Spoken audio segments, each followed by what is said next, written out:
各位朋友，大家好，今天是2020年12月21号。我们今天的节目是从几位先后去世的人说起。一个呢叫丁建强，是我们洛杉矶呢民运人士，也是当年的89学生。建强呢从国内到达海外以后，在整个洛杉矶民运阵营里面呢表现得相当活跃。他本人呢多次参加了洛杉矶举行的各种民运活动，可以讲他本人是一个被中共常年迫害的人，但是在海外呢他身先士卒。很可惜，英年早逝，只有55岁，因为肾衰竭，然后感染上了中共传染来的这个新冠病毒。那么经过抢救多日之后没有结果，那么在今天凌晨，建强呢离开了我们。建强这个人呢，在洛杉矶呢，我们在民运圈里面呢，我们多次呢有过见面，包括呢网络上面大家都知道，很多蚂蚁在围剿我的时候呢，那么建强也在我揭露蚂蚁们的这些贴文下面呢，都留了他的言，他明确就说过，郭文贵就是魔鬼，蚂蚁们就是炮灰。所以说呢，对建强的离世呢，我感觉到十分的痛心，因为海外民运里面能够坚守理想的人，建强毫无疑问是里面卓越的一位。很可惜呢，他现在离开了我们。那么这2天还有一个噩耗，也就是台湾的一位洪泽胜先生呢，他也不幸离世了。洪先生呢，我听过他的名字，但是呢，从来没有跟他接触过，也没有见过面，也没有在网上有互相的往来。我只是听说过有这么一个人，这个人呢，常年帮助中国大陆的民运运动，推进中国大陆的民主运动，他奋斗了几十年，他资助了很多中国大陆到海外的，尤其那些知名的民运大 V、民运人士。那么对洪先生的名字我是听说过的，很可惜，在他生前呢，我没有机会跟他见过面，也没有机会和他交流过。但是洪先生为推动中国民主所做的贡献，以及他本人致力于推动中国民主进步，是值得我们缅怀的。那么除了这2个人过世我们很惋惜之外，另外有一个美国的所谓中国通，是哈佛大学的，叫做傅高义。傅高义呢昨天也死了。傅高义这个家伙死得其所，他呢给他苟活了90年，所以这个家伙呢死的时候90岁。所谓的中国通啊，我多次讲过，所谓的中国通就是中共通，他们通的都是中共，他们都是代表中共去麻痹和腐蚀美国人，他们就是在美国的朝野不断地去宣传中共的思想，让美国的朝野接受中共的理论，接受中共的渗透，他们是帮助中共给美国普通人洗脑，同时利用他们的地位，利用中美对他之间的吹捧，然后对美国朝野呢产生政治影响。这种人对美国来讲是欺骗美国的朝野政客，欺骗美国的普通人；对中国来讲又是帮助中国共产党以美国专家的身份给中国普通老百姓洗脑。所以说这种人是非常无耻。傅高义所谓的学术贡献，最主要的就是他为六世屠夫邓小平写的那本传记，对邓小平的赞美，以及呢要求美国跟中共的这个苟且随进。傅高义所吹捧的邓小平，成为美国外交界的一个标准，标榜的是所谓邓小平就代表着中国的改革路线，美国就要跟中国的改革结合。所以像这样一个人居然得到美国很高的学术地位，在美国得到美国政界对他很高的吹捧，在中国得到很高的吹捧就不奇怪了。他本身就是吹捧邓小平、吹捧中国共产党的嘛，那中共肯定把他列为是中共欢迎的老朋友、中共欢迎的美国专家了。而傅高义他在美国、在中国都得到美国学术界和整个社会对他一个很高的吹捧，这实际上就是标志着美国的堕落，是美国的羞耻，也就是中共对美国的渗透。从傅高义的身上我们就可以看得清清楚楚。可以讲，傅高义这样的左派文人是靠吃中国饭在美国混了一辈子的。这种人从行为到思想不断地损害着美国人，也损害着中国人。当然像傅高义这样的人绝不是他一个了，比傅高义更早的还有一个叫费正清。费正清也好，傅高义也好，都是所谓的中国通，实际上都是中共通，都是专门把中共的各种思想强加到美国来，然后影响美国朝野的政策，给广大的美国普通人洗脑，同时以美国专家的身份在中国招摇撞骗，在中国获取了大量的个人利益之外，帮助共产党去渗透全球，给全球输送共产党的全球化的思想，最终就是什么？最终让共产党的红色思维就是腐蚀全世界嘛。所以说傅高义这样的人早死早好，像这样的专家美国越少越好，这种专家在美国死得越快越好，因为他们的存在既戕害了美国人民，也戕害了中国人民。好，我们谈我们今天正式的节目。我们今天的正式节目啊，在昨天的节目里面我谈到，就说是呢，白宫原国家安全顾问波尔顿呢，他对 CNN 有这么一个讲话，他告诉 CNN 说是白宫呢准备戒严，准备军管。川普总统星期五呢召开了高级幕僚会议，在这个会议上面制定了军管的政策。对于波尔顿的这个讲话呢，川普总统直接发推文呢驳斥，告诉大家军管就是谣言，根本没有那么回事。波尔顿怎么能知道白宫高级幕僚会议的内幕呢？所以川普总统给了他驳斥。那么这件事实际上他的情况是什么呢？美国有一个很大的公司叫 Overstock，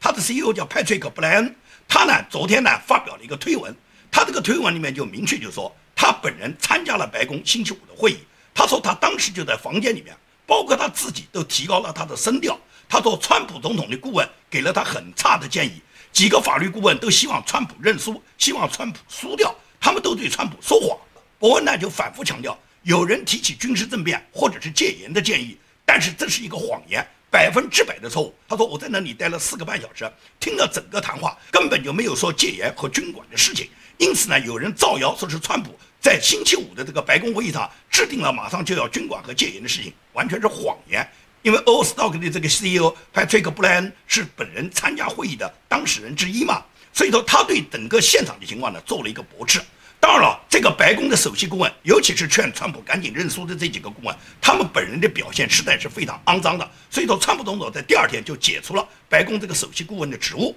因为川普啊，他身处在华盛顿的政治沼泽中心，可以讲他身边的大量的幕僚都是来害他的。他们跟他讲的话，按照这个 Overstock 的 CEO 讲，就完全是谎言，就是在欺骗川普总统，就是希望川普总统赶紧认输，赶紧离开白宫。这些人究竟要达到一个什么目的呢？他们的目的能得逞吗？川普总统需要用戒严和军管来解决今年大选的问题吗？12月20号，美国的宪法律师叫以凡·瑞克林，他就发表了一个推文，他在这个推文上明确就说过，彭斯副总统可以拒绝有欺诈的选举团，并要求他们递交反映人民意志的选举团。如果彭斯这么做，也就是他让所有摇摆州重新遵守宪法，把任命选举团的权利交还给当地的立法机构。那么也就是说，这个宪法律师他的这段推文实际上就表示，彭斯副总统是最后的把关人，也就是对这些摇摆州他们的这种欺诈的选举，彭斯副总统有权拒绝签字的。如果彭斯副总统有权拒绝签字的话，那么最终这个选举程序是走不完的。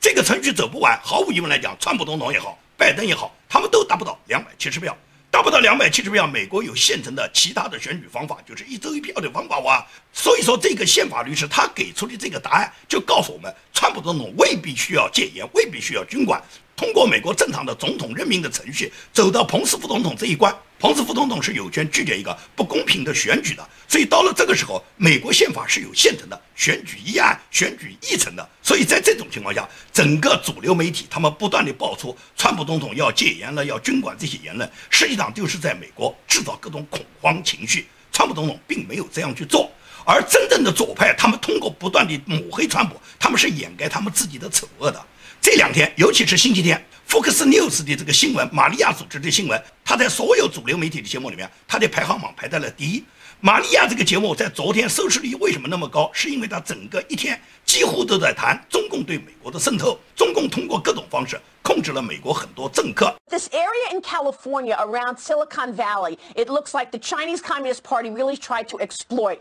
Dianne Feinstein, Eric Swalwell. We know Nancy Pelosi's district is there. Adam Schiff's district is there. So let me ask you about that, because there is a picture that we found with this woman, Christine Fong, in the same picture as the spy that was with Dianne Feinstein. Is this all connected, Congressman?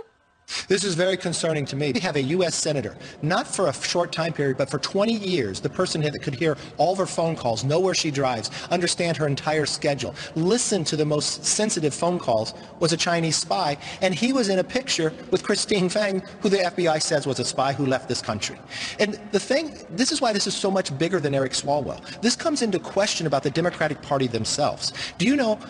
we tried to put a bipartisan task force on China last year with all the threats with the virus going on. The Democrats backed out the night before we were to announce it. You got Adam Schiff, who is the head of the Intel Committee. When we shut the consulate down in Houston for the Chinese because they were spying, he said that was just escalation. Or Adam Schiff, who's in charge of the armed services, on the House floor, he said it was not China's responsibility to warn us about the virus. This is a concern to me that goes beyond Eric Swalwell. They know the Communist Party is coming in and hacking America time and again. They know there are adversaries, but why won't they stand up to them? Is Nancy Pelosi compromised by the Chinese Communist Party? Well, I don't know about that, but the one thing I would know that Nancy Pelosi needs to do, she's the only decision maker in whether Eric Swalwell stays on the committee or not. She got the exact same briefing that I got. It is clear. It's without a doubt. Wow. I would never put him on that committee. and I would remove them today. This is dangerous stuff, very dangerous stuff, and the world should really understand this because the Chinese Communist Party has already said they want to be the #1 superpower in the world, overtaking America economically, technologically, and militarily. The world should not want. 所以说，玛利亚的这个访谈，他深刻地揭露了中共对美国的渗透，了解到美国现在的议员，包括被那个方拉下水的议员，现在国会对他要怎么去做。Nancy Pelosi 是装模作样，他根本就不去表态，而共和党众议院少数党领袖明确就指出，必须要把这个被中共渗透的议员立即要开除出美国的情报委员会，因为美国不能够允许被中共渗透的议员继续对美国的朝野产生各种影响。众议员鲁利斯说，应该立即任命特别的检察官，马上调查拜登家族和中共的关系。I think the big issue here is that what are the Biden family's involvement with China? I think we really need a special prosecutor to go after this because we know that the FBI and DOJ, they never go after Democrats, they only go after Republicans. All the Democrats' controversies always get swept under the rug and nothing ever happens. 因为拜登家族和中共的关系显然让人们无法接受一个有如此巨大腐败的人最终来成为总统了嘛？当然了，这是议员们的想法，但是呢，司法部长巴尔现在仍然是司法部长，到24号他才退职啊。巴尔今天就公开发表了一个声明，他这个声明就明确就表达了他的态度，就告诉别人他不同意设立独立检察官来调查亨特·拜登和2020年的大选案。你看巴尔这个人是不是两面三刀？前2年给川普写的辞职信，把川普赞美的好得不得了，看得多么好听，写出那么好的辞职信。现在他实际做的是什么？实际做的是坚决不同意设立独立的检察官去调查亨特·拜登，去调查本轮大选。所以说，巴尔这个人就是当面一套，背后一套，就是玩政治游戏的一个政客。像巴尔这种人就应该送上审判台。Fox News 它本来是一个右翼的这个媒体，但是呢，在整个左翼媒体，就是主流媒体传统的影响下，在本轮大选中 ，Fox News 基本是叛变了。但是呢 ，Fox News 呢仍然有好几位优秀的主持人。比方说像这个玛利亚，像我在节目里面会播放的像塔可这一类，他们对批判中共、揭露中共还是相当犀利的。玛利亚她在昨天的这个节目里面，玛利亚昨天节目收视率是整个美国其他所有主流媒体里面，她的收视率是排第1的。她的节目里面基本上都是揭露了中共的腐败，尤其是揭露美国这些高层人物和中共勾兑产生的腐败，包括麦康奈尔、赵小兰，包括 Nancy Pelosi， 包括贺锦丽和贺锦丽的丈夫跟中共的大量的勾结。所以说玛利亚的这个节目还是相当犀利的，尤其是第一次深刻的揭露了 Nancy Pelosi 她的丈夫以及是贺锦丽她的丈夫跟中共的勾兑，这些勾兑给他们家族带来利益的时候，给美国已经带来了巨大的伤害。It's also very clear that the Chinese Communist Party has a real strategy. They are identifying people in very influential, high positions. Just extraordinary, the lengths that the CCP has gone. What I want to know from you is who else is compromised by the Chinese Communist Party? We know about Hunter Biden. We know about Eric Swalwell. And what about Nancy Pelosi? What about Dianne Feinstein? Who else can you mention in your investigative work that may be compromised by the CCP right now? Yeah, Maria, there's a lot of powerful people in Washington, D.C. who want the Hunter Biden story to go away because it has potentially direct implications on themselves. All you have to do is look at the very top of the legislative body in the United States. If you look at the leader of the Senate, Mitch McConnell, and his wife Elaine Chao. Elaine Chao's family owns a shipping business. Unlike the Bidens, it's actually a legitimate business. But the fact of the matter is that shipping business has its ship purchases financed by the Chinese government. Its ships are constructed by the Chinese government. Its crews are raised by the Chinese government. And most of its contracts are shipping goods from Chinese state-owned enterprises around the Pacific. So if Mitch McConnell were to do something the Chinese didn't like, they could destroy that family business. Flip over to the House of Representatives, Nancy Pelosi. Her husband, Paul Pelosi, has done a series of deals in mainland China that are directly related to the Chinese government and are part of the fact that the Chinese are trying to curry favor with high-ranking politicians in the United States. You can add Dianne Feinstein. Her husband, Richard Blum, has been doing deals for 25 years on mainland China and has benefited from private meetings that Senator Feinstein and her husband had with the highest levels. Look, The bottom line is the Chinese government has had a strategy. They've used it in Australia, New Zealand, in Singapore, and they're going to try to use it in the United States as well, where they effectively decapitate our political leadership by giving sweetheart deals to the family members of our political class, thereby neutering them, making them less critical of the Chinese government. And the question is, are we going to do something about it, or are we going to just let it pass? I commit to my audience right here, right now, that I will not let up the spotlight on this behavior, and we will not allow the Chinese Communist Party to take over America. 这个呢，玛利亚呢，她毫不留情的把这些政客的这些丑恶的嘴脸呢，给他撕得干干净净，尤其是对贺锦丽的批判。因为贺锦丽大家都知道，马上是所谓当选的副总统啊，这个拜登已经被媒体已经认定为当选总统了哇，贺锦丽要当副总统，而且很可能民主党做的这个局就是拜登一旦接任以后，很快就让拜登下台，因为拜登呢可以讲年老昏花，他这个人呢只是一个牵线木偶，到他完成他的任务以后就让他出局吧。那么贺锦丽就有可能接任总统，并且呢很有可能是任命奥巴马为副总统，让贺锦丽和奥巴马两个人继续祸害美国，把美国就彻底搞乱了。因为他们的政策就是要引进大量的非法移民嘛，弄个几千万的非法移民再进入美国，把目前美国已经存在的这2000多万的非法移民让他们呢合法化。这个呢，民主党呢就用这些人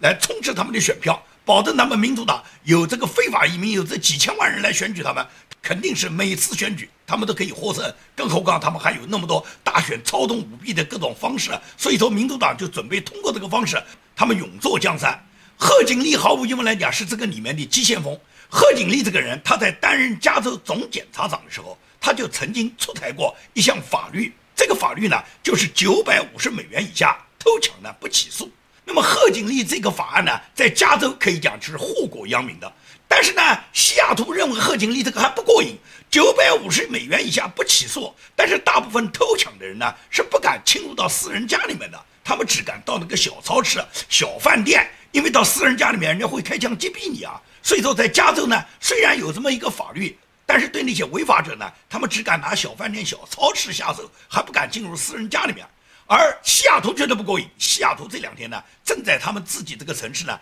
议会呢要通过一个法案，这个法案什么？就是依法抢劫。什么叫依法抢劫呢？就是任何一个罪犯，你只要自己认为你是穷，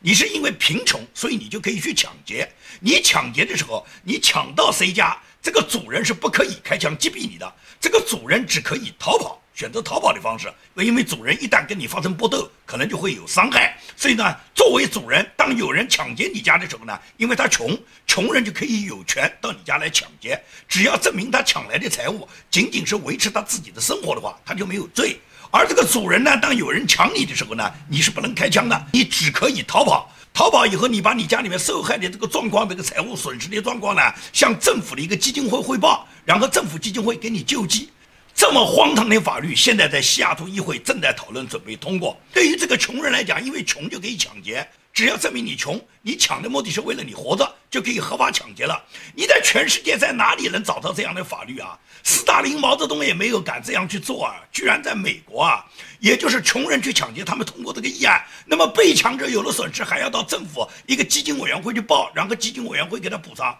你不如把基金委员会的钱直接给那些穷人救济好了，你凭什么要设定一个法律让他们依法抢劫啊？这个依法抢劫居然在美国能够实现啊！这是美国一个议会准备去用法律来保障抢劫啊！哪有这样的事啊？抢劫是生活必要，那强奸也可以啊，性生活也是一个生活必要啊。那么强奸也可以依法强奸咯。你西雅图议会要不要也出这么一个议案，然后保护这些犯人可以依法抢劫、依法强奸他们的权利啊？这是美国吗？美国这个社会能发现这样的事吗？美国现在实现共产主义的速度比前苏联、比中国、比朝鲜要快得多啊！这样的事情居然真的在美国发生了，而且提出这个议案是西雅图的一个女议员，这个议员的名字叫 Lisa 是这个提案的主要的倡导者。但是呢 ，Lisa 呢就现世报。就是 Lisa 提出这个议案以后，很快 Lisa 的家里面有一天，她正在家里面，突然她家的玻璃就被别人打破了，别人砸坏她家的玻璃，就直接从她家的大玻璃窗里面跳进来。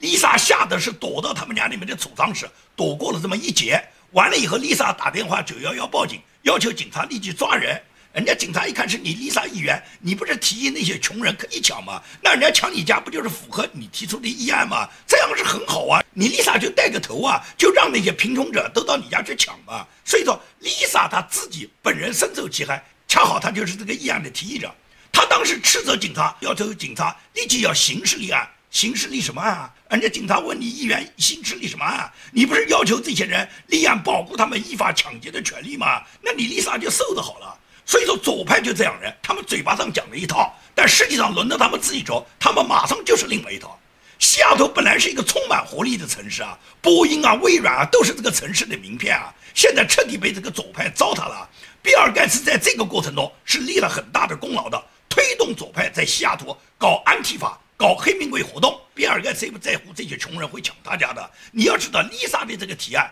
抢不了富人，也抢不了穷人，因为富人像比尔盖茨家，他家占地面积很大，有10几英亩，在他家整个外围都有武装保卫集团，也就是任何抢劫犯，你要想到比尔盖茨家抢，比尔盖茨家门口的那些武装护卫早就把你击毙了，你根本就到不了比尔盖茨的私人领地。所以说富人你是抢不了的，穷人你不会去抢，因为穷人家没钱，你抢什么？倒霉的就是那些中小产业主，倒霉的就是美国那些中产阶层和美国那些工薪阶层，这些人恰好就是西雅图的女议员丽莎提倡这个议案的受害者。然后就是什么，全美国的流浪者都喜欢到西雅图去了，也就是大部分的美国的这些非法移民和这些流浪者，他们以前都是集中在加州，集中在纽约。现在你西雅图有那么好的法案，人家就到西雅图去啊，到西雅图抢劫不犯法啊。这样的话，流浪者都来了，而当地的那些正经做生意的企业不堪重负啊，因为政府要拿出钱来补偿那些被抢的人家，这个钱哪来啊？还不是跟你们收税吗？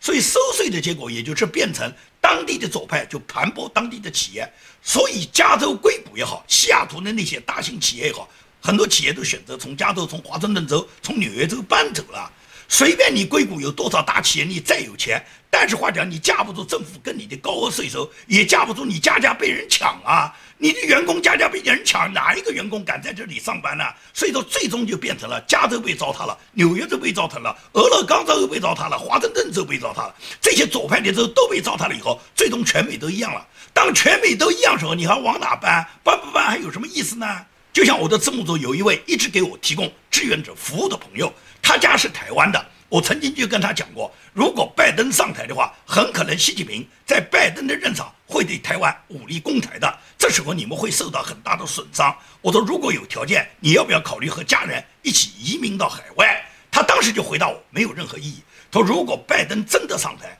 如果左派真的对全世界造成了侵害，全世界所有都是左派的天下，你觉得我们搬到哪里去能够逃脱左派对你迫害的这个魔爪呢？所以说我们就在台湾，我们如果真的中共来攻台了，我们和台湾人民2300万台湾人民一样，我们一起来抗击中共对台湾的侵略。我相信全世界所有的人最终都是一个想法，就是当中共把他的红色魔爪把它扩充到全世界的时候，全世界的左派和中共它结成一个统一的邪恶联盟的时候，它走到哪里都祸害人民到哪里。美国今天之所以祸害那么严重，都是美国的左派大联盟。这个左派联盟不光是民主党，除了民主党还有那些极端的左派势力，包括安提法，包括黑名贵，尤其是中共，他在美国多年布局以后，策动了美国的左翼势力，加上美国左派几十年来对年轻人的这种共产主义奴化教育，导致了美国年轻人受到这个共产主义这种毒化教育受害很深。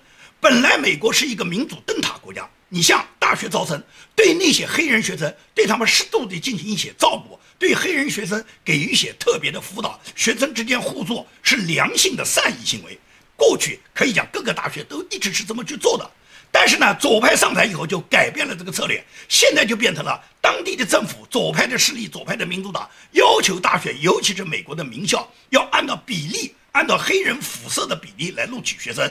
大量的黑人学生，他们的学习成绩根本就不符合这些名校他们所录取学生的标准。但是为了适应左派这个黑命贵，为了让黑人学生能符合按这个皮肤的颜色按这个比例来录取学生，最终就变成了有10个黑人学生录取只能摊到1个亚裔。他们说这是消除种族歧视，我简直不知道这种消除种族歧视它的理由在哪里。不看能力只看皮肤，如果是这样的解释是能通得过的话，那么 NBA 是不是也应当按比例让一部分华人到 NBA 球队里面去打球呢？你肯定认为华人打球打不好啊，你不可能比黑人球员打得好，但是你不能搞种族歧视啊，你要按比例啊，也就是按比例的话，每10个华人球员才可以摊到一个黑人球员啊，按比例哇，不能搞种族歧视哇，也这么干哇，这么干你觉得在美国行得通吗？哦，到了球队 NBA 球队，华人球员如果去打球，按比例让你们录取华人球员之后，你们觉得行不通，因为你们认为华人球员不会打球，打不好，不可以进球队。那么上大学就可以吗？招工就可以吗？为什么黑人在上大学招工方面，他们就不按自己的成绩，不按自己的能力呢？所以这种理由只有左派能解释得通。美国如果按照这样的社会，这种不公平的方式持续下去，那么美国最终腐烂的就很快吗？因此，为什么玛利亚她在揭露中共时候，她是揭露了美国民主党的高层，这些高层所在美国推行的政策，讲起来是照顾到美国的平民，照顾到美国的黑人，实际上是他们家族为了全球化，他们个人重保私囊，为了他们家族的利益。在这种情况下，民主党用他的政策已经把美国拖上了万丈深渊。现在如果我们不及时制止，任由民主党就把美国腐败下去，那么美国今年的大选，如果一旦真让左派让他们的阴谋得逞，那么美国就是下一个南非。好，今天的节目就跟大家做到这里，谢谢大家。